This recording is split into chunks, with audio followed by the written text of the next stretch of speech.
All right. So, around this time, so this would probably be, so we had our daughter in 2015.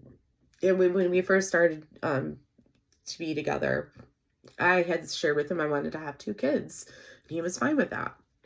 So, after we had our daughter, probably like maybe, I think maybe we talked about maybe having a child like, quite soon afterwards.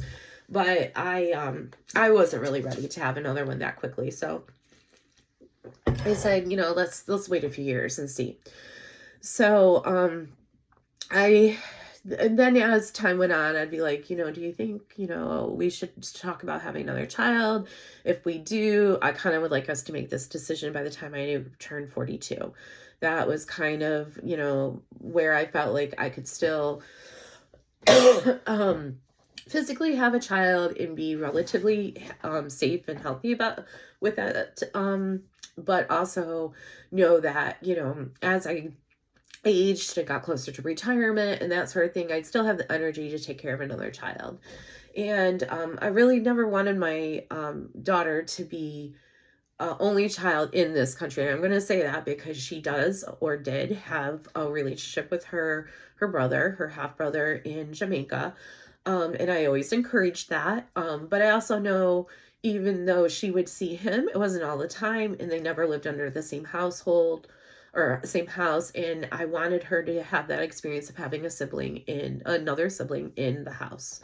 So kind of 42 is my break off. And then COVID hit and, the world shut down and I wasn't really going to the doctor at that point. And I think COVID hit maybe a year or so before I was turning 42. So I said, okay, I'll push it off by another like year or two. So I think I then was like, well, let's see what happens by 44.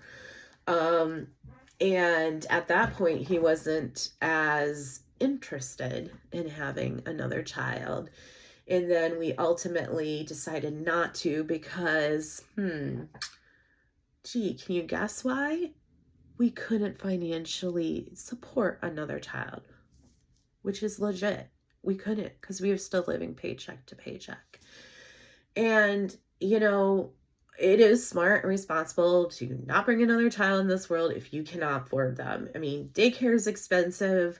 And by the time you're paying a mortgage, and we had a car payment, and we had daycare and just general living expenses, and really at the time, basically living on my paycheck only because, his money was always tied into paying off his credit cards that my name was not on, or him saving up money to go to Jamaica for the holidays, or him helping his family for all the tests, medical tests his dad would always have to do, or helping this friend of his that was going through a crisis, or this family member.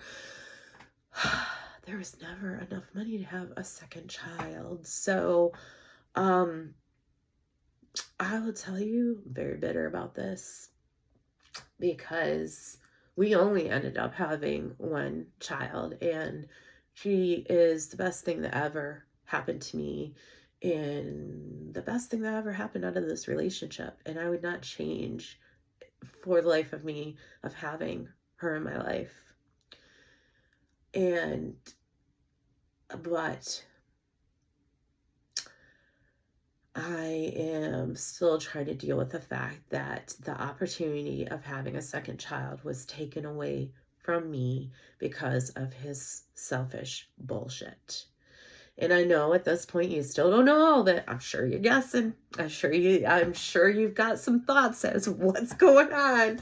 And I'm sure you're right about some of it. And I'm sure there's gonna be some of it that you're gonna be like, what in the heck happened? But I can't leave this segment without just really saying that of all of this that happened, it is a bitter pill for me to swallow, knowing that I allowed that person, that man, to make my dream of having a second child not happen. And yeah, my fault too. I should have just said, well, I want another child. We're making this happen.